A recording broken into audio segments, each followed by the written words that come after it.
I'm life and confidence coach Dianna Leeder, and this is my podcast, the Crave More Life Roadshow.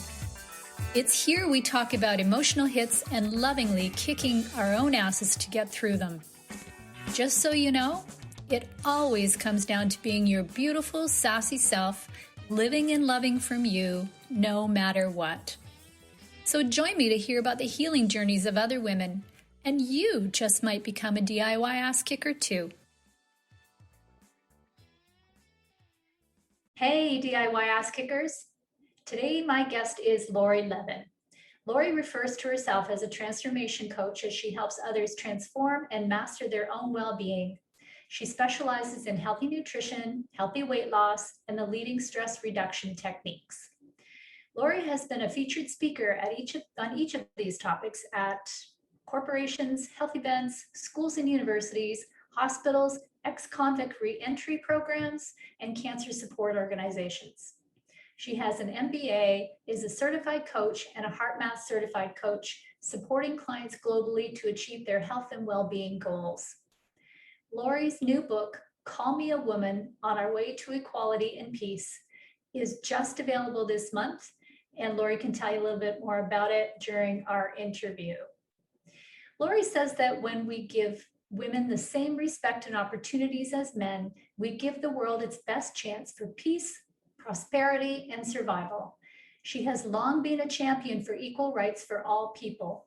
Only with equal rights, equal access to resources and opportunities, equal pay and safety can each of us create optimal health and happiness. You can find Laurie on Facebook and LinkedIn, and don't forget to check the show notes for the direct links. Okay, hi everybody. I'm Dianna Leeder, host of the Crave More Life Roadshow podcast. I'm a confidence coach and an intuitive life hack who helps women find their voices. And I'm also the lead author of the recently released Find Your Voice, Save Your Life, with its second edition coming out soon. A heads up to all our Facebook Live watchers, we'd love to hear from you, but we won't be answering you or responding to the comments until after the recording is done. You know, I don't know about you guys, but when you get into a conversation, you just get into a conversation. So we'll be happy to post links and whatnot in the comments, but we'll take a look at them as soon as we're finished yakking. So the amazing woman with me is Laurie Levin, and I'm so excited to talk to her today. Laurie and I had a chat recently to get to know one another, and we connected right away. Laurie's passion for supporting women and their equality through her book and her programs were enough to tell me that not only did we have a lot in common, but this woman needed to be on the podcast. So welcome to my friend, Laurie. Oh, hi, Dianna. Hi, everybody. Thanks so much for having me here. I really appreciate it. Welcome. I'm really glad you are. And I'm serious. When we chatted before, it was just, if you remember, just an informal chat to get to know each other. And I was really happy that we did. I learned a lot that day. And I really enjoyed our conversation. Thank you. Me too. Good. Back at you, woman. Back at you. Yeah. Okay. So tell me a little bit about why you do what you do. We know that you're a transformation coach. We know that you're an author. Very excited about that. We want to hear about that, but I'm wondering how you got there. You know, anymore, I kind of think of, well, all of life kind of led me here today, right? Like with anybody, you know, and I think it's really when you're fortunate enough to be able to carve out a life based on passion and purpose, it's pretty exciting stuff. And had a great corporate career, 25 years. You know, went to business school, undergrad and graduate degree business. Loved I won't say loved every minute of it. I think anybody in corporate would tell you that probably would be impossible to say. But when you look back on it, you can say, you know, great experiences, great people, great things learned and lessons. But when it was time to go, it was time to go. And not feeling real well physically at the age of 39. That was the year my mother passed away. She was 39 years old when she passed away of stomach cancer. I had all the same kind of stuff, not necessarily the same diagnosis, but pretty severe stomach disorder. Giving birth to my daughter, I said, you know, there's got to be another way out other than being on 5 medications a day to eat. Didn't feel right. And I saw that every test I was taking, every colonoscopy and endoscopy, it was never getting any better. And I thought, wait a minute, when you take medicine, aren't you supposed to get better? That was kind of the mindset back then. And One it would just hope. clicked, it's almost 30 years ago now. It just clicked. And I said, medicine really it's not getting me better. The diseases was still progressing, obviously, clearly. The doctors were saying red, red, red, inflamed. So it just hit me. I thought, I need to focus on what is at the source of this. And my sister very wisely said to me, Laurie, we both had daughters at the time. We both have one daughter. And she said, you know what? Best gift we can give our daughters. And I said, what's that, Cindy? And she said, stay alive. And that really hit Mm. me hard. So I started studying nutrition, and then the emotional well-being piece, became a heart math certified coach, and focused on the nutrition piece, the emotional piece, and lifestyle piece as well. But I'll tell you what, from the time I was probably 13 or 14, I started seeing that something was off in the world in the way that females and males are regarded. And so I too lived, my whole life really kind of working toward this moment of making a difference in that area as well. So I'm really excited today to have a book that's just coming out this weekend in paperback, couple weeks ago on Kindle, and worked on it for 15 years. So I'm kind of a slow writer, obviously. But I just wasn't ready. I just wasn't ready to get out there. It wasn't ready. It's like, baking something. We get anxious. We want to open up that oven, and we want, right. And or I'm vegan, plant-based today, but I mean, the turkey, I remember basting the turkey, right? I kept opening it. Well, then I learned you're not supposed to do that. The chefs would say that disrupts everything. Stop doing that. So anyway, it just wasn't I, baked. It I wasn't hear cooked you. enough. I hear you though. That's it, right? You have to go back in and peek. I mean, whether it's the oven or your project, your baby. My baby. And Yeah. it did feel like giving birth. Yeah, again. Not quite as well, I don't know. It was a painful labor, I have to say. Quick. My daughter wanted out. Tell you, 5.5 hours, first child. I think that's quick, isn't it? Isn't that pretty quick? I think. Well, I think so. It was a heck of a lot quicker than mine. How long? How long? Oh, well, mine was 23 hours with the first one. And Oh I'm my not sure goodness. I don't think I paid attention to the second. Let's just do it. Wow. Yeah. Wow. Well, wonderful. And, Mother's Day is coming up. So I'm going to wish you and everybody else a happy Mother's Day, because I'll tell you, Yes, that is one tough process to go through, it isn't it? is. It Yeah. But is. it's Yeah. most rewarding. It's wonderful. Well, Like, isn't it funny though to think about, so the actual process of giving birth yes. is something that we should all be extremely proud of to begin with.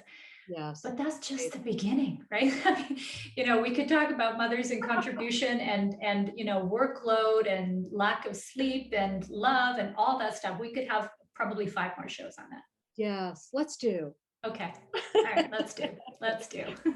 For all of, not woman, it's womankind and humankind. I mean, everybody is impacted, right? Yes. Oh, yes. Whatever gender we are, everybody's impacted by each Yeah. other. So it's Yeah. fun to just kind of honor the love, support, care, and compassion that comes out of people in general. Absolutely. Love that. Okay. And that just takes us right into your book. So Oh, look how we did that. look how we did that. That was good, huh? That was good. It's funny how just conversation just bubbles up. That's right. Yeah, I love the title. I really do. It's just amazing. It just makes me want to go and grab it and read it. Please do that. I I will. say that for a reason. I don't say that. I really have, and this is going to sound maybe a little cheesy, a little hokey. At this point in my life, it's about making a difference in something that to me is it needs to be the top priority on anybody's agenda, whether it's government or company, family. It really is ensuring that the children in the family, are provided those equal opportunities and language and messages and so forth, that has each and every person find their strengths and their capabilities and not feel thwarted in any way because of gender, because of a physical ability, because whatever, for us to really finally get on the planet that humanity has the potential. I mean, to do any issue we have today, we created it. That means we have, as I learned in my human body, that I actually could get off all those meds. I was off those meds in no time after getting to, change my nutrition, change the emotions, right? And I found the best ways to do that, heal. we can do that in the planet. We're all made up of the same things and the same energy and so forth. And it is powerful stuff. So yeah, it's fun to be part of now. What I believe is at the heart of our biggest challenges, and that's the issue of equality, because the potential that is staggered and lost in this world because of, inequality, institutionalized sexism and racism is just heartbreaking.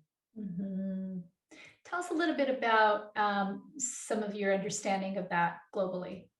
Not in detail, I'm sure you don't have to go there, but just generally, because we all know that sexism exists. All the isms exist. Yes.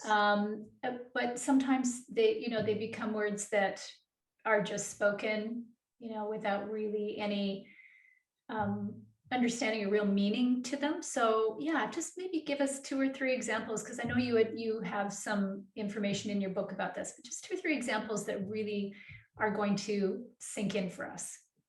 Well, if you look at education, let's say, which we all know is so important, right? In terms of our ability, to grow and thrive in the world, education.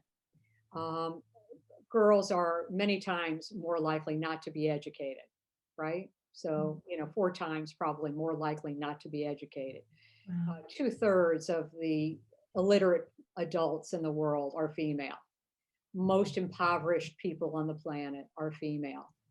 1 of 3 women in the world is sexually assaulted, raped. 1 of 3. Okay, 1 of 5 raped. Probably much more than that because it's so underreported. Yes. Every day in America, and the United States has been named now the 10th most dangerous country in the world to be female, something I felt for a long time. I've been raped on multiple occasions, beaten, stalked, really terrorized. And in the book, I account for maybe 6 or 7 occasions, but say I can count at least 6 more where I felt my life was in danger from male violence. And so when we look at that, it's every day 3 women are murdered. Every 9 minutes a woman is 9 seconds a woman is beaten. Every 6 minutes a woman is raped.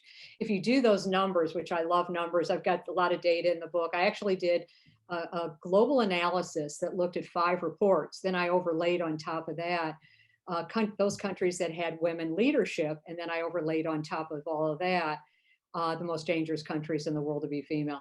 The results are staggering. So I'll leave it at that. But yeah, to be female in the world is very different than to be male. And so the book is really to raise awareness of that and to make it as important as any other of the top injustices that we talk about today. Because my estimate is that 9 times out of 10, when a person, a government official, a president, a prime minister, whoever lists the top injustices that they're facing in their country today, 9 out of 10 times that which is happening to women is not on the list. Yet, if we start there, everything else improves. So when women rise, we know we take the world with us. Women invest 90% of their income into the family, into the community and family, as opposed to 30 to 40% of the male income.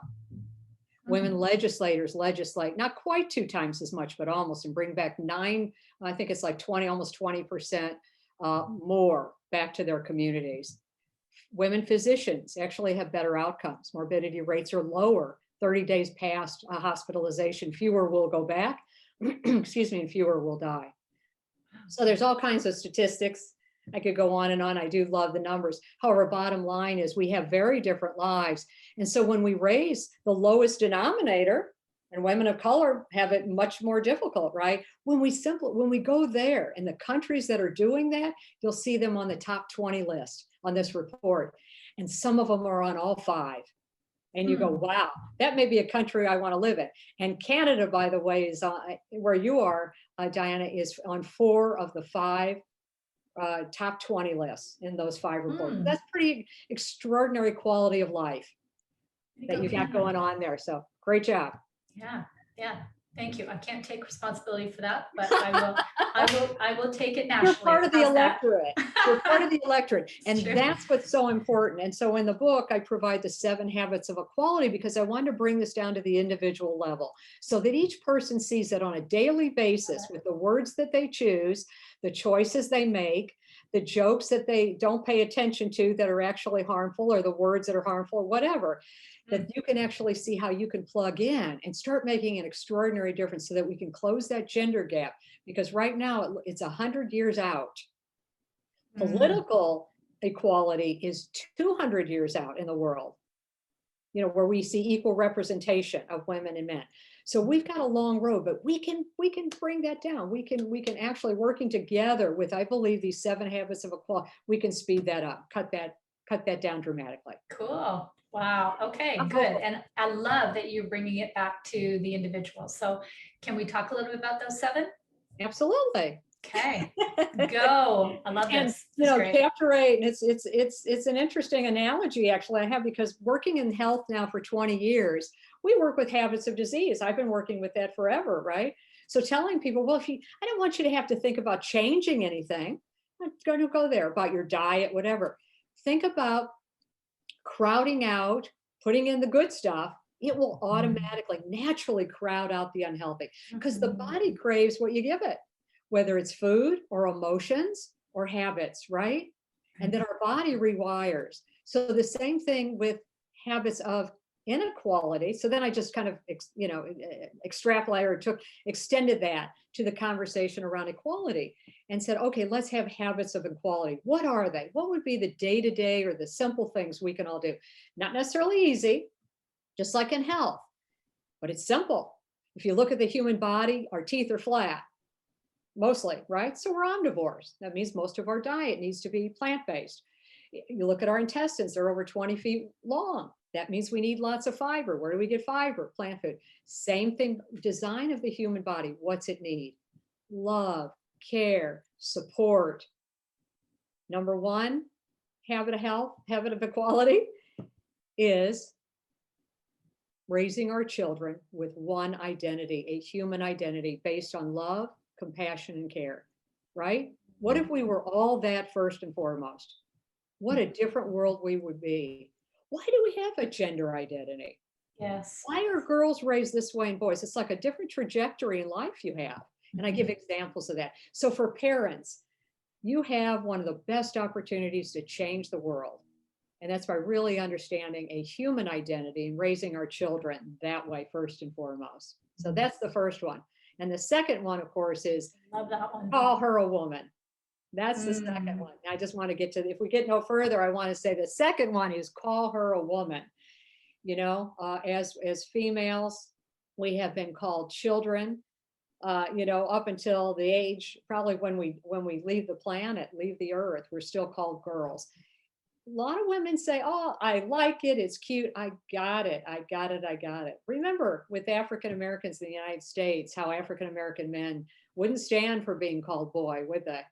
It would send chills down my spine in the 60s hearing African American men called boys. I knew what that was about. Put people in their place, right? Suppression, oppression, racism. And that was just, I was a civil rights activist before I was a feminist, quite honestly. I wanted to march with Dr. Martin Luther King. 67, I was 12, when he passed away. So, it's women accepting being called children. But then we want to be paid equally. We want to be treated equally. Well, we need a woman up, just like we say man up, right? And just be the equality that we want to be the adult, and expect that and speak that in our language too. And I'll just say number 3, equally important, of course, is respect and honor kind and caring men, peaceful men. That needs to be really highly considered, talked about as a strength, not about physical might, and heroes aren't beating each other up and bullying each other and that kind of thing. That's the kind of conversation I want to see people have around those habits of equality. Yeah, thank you. Excellent. Can I take you back a little bit to the concept of woman up? Yeah. So can you be more specific about what some of those behaviors are? Because I think it's Yes. I know in my practice, it's very easy for women to get lost in that social expectation of what we will do and how we will behave. Yes. And even if, even if some of it feels a little uncomfortable, usually the pressure is pretty big to maintain the status quo. And even if it's not, physically, emotionally, or sexually abusive, Mhm. it's still, in my opinion, it's still abusive in terms of who we are as a society and, holding women back. So, but it's tough, and this, it's tough. It's really tough for some women. A lot of the times it's tough. Yeah. So yeah, what are some of those woman up behaviors? I love that, by the way, woman up. Yeah. I just was asked to write a monthly blog called Call Me a Woman, the Wellness Universe, a wonderful community of wellness Excellent. providers around the world. And Yeah. so I just wrote my first blog last week or so. And I started off with two examples in corporate America. I'll just say those really quickly so you get an idea. I remember walking in my first, I was asked to move into advertising at a division of May company here in the United States. Is a May company is a division of retail companies, and I was working in one and asked to move into advertising. And I walked in, and I remember being told by the other women in the department that the head of the department, male, had just hired a new, back then we said secretary, Mhm. and he was not, it was all women before that. He was going to be paid more, and he was going to be exempt from all typing and all answering the phone. So of course that impacted everybody in the department, right? Now we're all Mhm. picking up phones different, whatever. It was going to be a whole kind of different lineup, they were saying. And I remember just walking into the department head to verify that that in fact was what he had done. I wanted to make sure, that that was reality. And I Mhm. simply said, if that doesn't change, I will be in the head of HR office tomorrow. And he immediately changed that, went back, went to the young man, and said, that's not going to happen. You got to answer. And the guy didn't want the job anymore. So it was interesting there. The point of that is we have more power than we think we do in that example. Another quick example, I'm about to leave for maternity leave and at 39, and I remember them saying, well, there was 8 weeks leave at the company I was at. So I simply told the staff I would be back in 3 months. So that, because I knew 90 days, I went 90 days with my daughter. Mhm. My child, didn't know at the time she was a she. We were going to wait for the surprise, but it was simple to do. It's simple. And as I say in the follow-up paragraph to that in the blog, I know that not everybody is in a position to do that. And I know everybody isn't comfortable with doing that. However, these are things we can do. When Mhm. you hear girl, you can kindly say, give you two examples of this. You can kindly say, you know, she's a woman, she's an adult. So would you mind referring to her as a woman? Kindly. I really want to do Yes. this respectfully. Yes. Yes. I was on a call the other day, thousands of people were on, and the people kept saying guys, he, when it was a generic kind of a pronoun, and mankind. I texted on the chat, humankind, please, so that we're all included. And the head of the whole organization, within a few minutes, said humanity. Let's say humanity, everybody. And then on a diversity training I was in last night, these were all women and they were all using those male pronouns. See, we get subsumed in the male pronoun. Mhm. We get Mhm. So these are the habits of equality. And I just simply said, hey, everybody, I noticed we said his, guys, and mankind. Can we use language that doesn't subsume all females like marriage does when we change our name? Like when we say, you may now kiss the bride. All of a sudden, Mhm. the marriage ceremony Mhm. turns into you, and you is perceived to be the he. So Yeah. these things are pointed out. So woman up, just start speaking differently and questioning these traditions that we've for a long time Yeah. passed along. Yeah. Make Yes, sense? Did I answer absolutely. the question? You Yeah. did. You absolutely did. Yeah. And what I really like about it is that it's all about using your voice to make change. So, and I love that that it's, it's going to have an impact on what's right around you, but it's going to grow. There's going to be that ripple effect, and pretty soon we're going to have a different world. Yeah. Absolutely. Which is, I think, your point. So that's why it's called Call Me a Woman, because who we have to be to call women, who we have to be to pay women equally and vote for them equally, are the people that can create peace. Short of that, we're not going to do it. We're 50% of every race, every nationality, every religion, right? We're not going to do it when women are oppressed. Yes. And we oppress ourselves too. We want to always remember Steve Biko. I think I love his quote, if I can remember it. Steve Biko was the anti-apartheid activist who died in prison. Try to remember the years, right around, I think, the time I was, 50s or something like that, if I'm not mistaken. And he said the most potent weapon of the oppressor is the mindset of the oppressed. Yes. So the greatest resistance I oftentimes get is from women who kind of resist when I like to be called girl, all these kinds of things, the traditions that we have and so forth, the mother sitting on the sidelines while the father walks down the aisle. These are things start to think about, and question, see what's right for you and move forward. Absolutely. And I think that's where it sits, is that it has to be something that we're comfortable with doing and therefore willing to do. Yes. It's because it's not just that we where we block ourselves. If we're not, if we're not ready to do it and are not ready to use our voice to be able to say what needs to be said, or to, to correct, or even just to express what we need, then nothing's going to change around us, for sure. Yes, exactly. Yeah. But Yeah. it's words of empowerment. I called it in the article, words of empowerment. Yeah. And Yeah. our words really fill us up. When you start just speaking up, and nothing's going to happen to you. You're going to be okay. Just to question, hey, let's not say, hey guys, I'm not a guy. I'd really like us to be. Why do we have to say gender anyway? A friend of mine and I were talking about that yesterday. Why is gender in so many different things? Welcome, ladies and gentlemen. Welcome. Yes, just welcome. That's all. There's a lot of people that don't feel like they're included in ladies and gentlemen, or women and men, right? So welcome. Yeah. I never took to being called a lady. No. Lady maybe was my grandmother, but it wasn't me.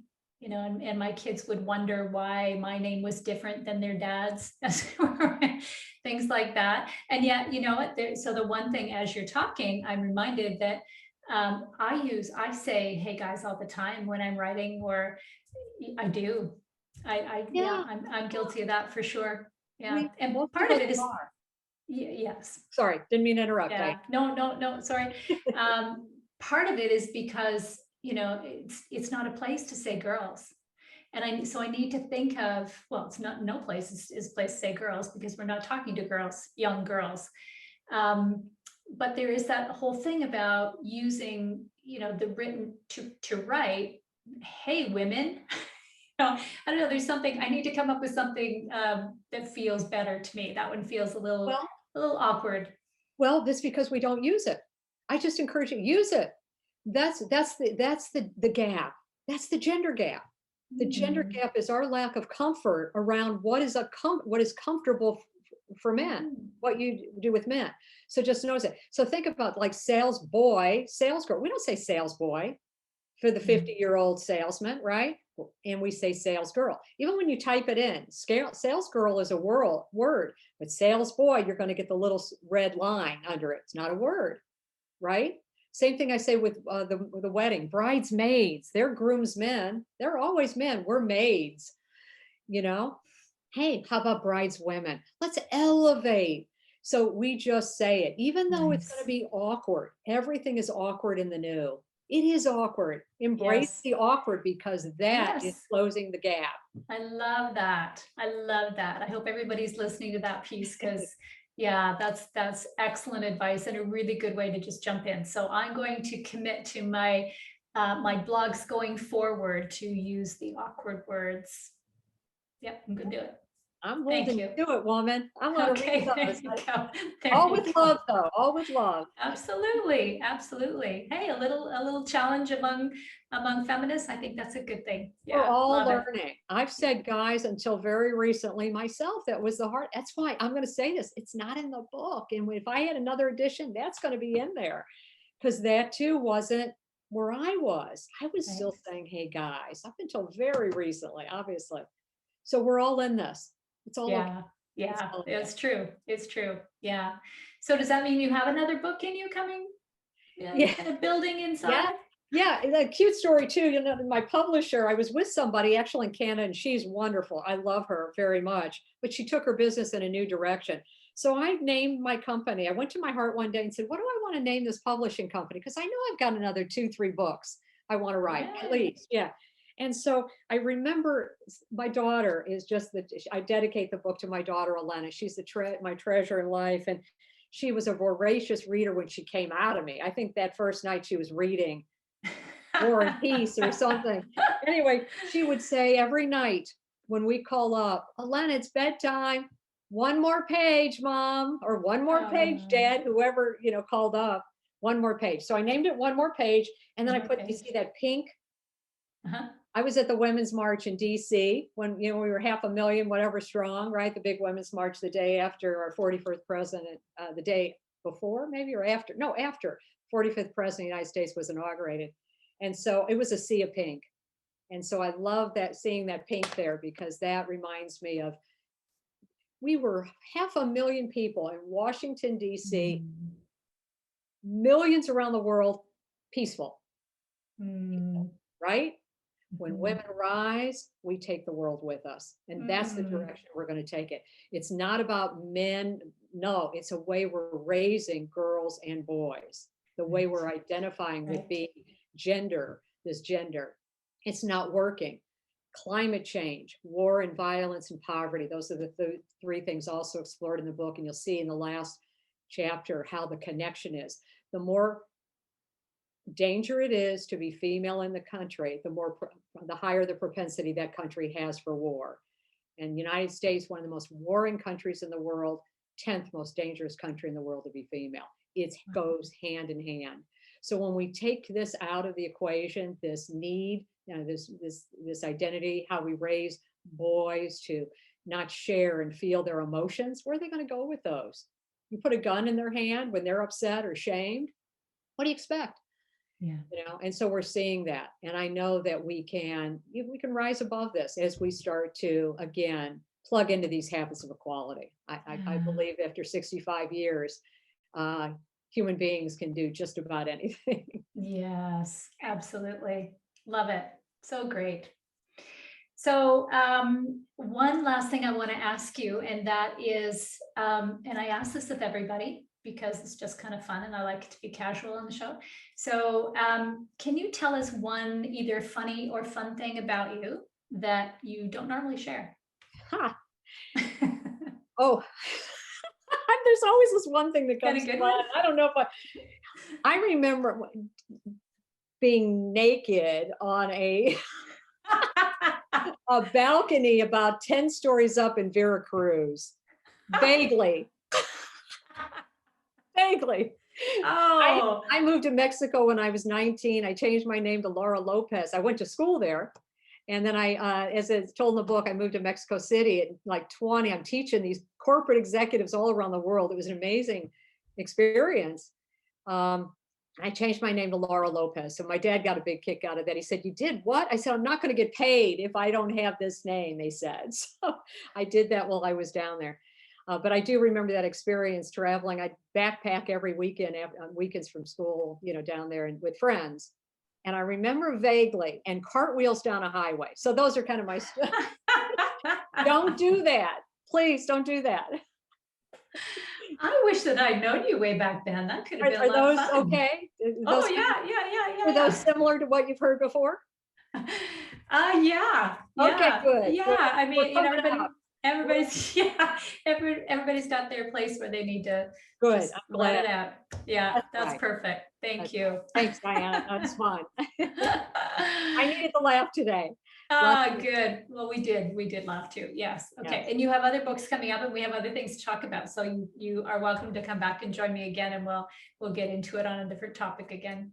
Sounds great. Thank you Yeah, so great. much. Appreciate the time to be here. It was a lot of fun. Oh, thank you. And listeners, thank you so much for hanging out with us, both live on Facebook and on the podcast. And I just want to remind you that just by showing up today and listening to what Laurie's had to say, you're kicking your own ass. So thank you so much for doing that. And we'll see you next time.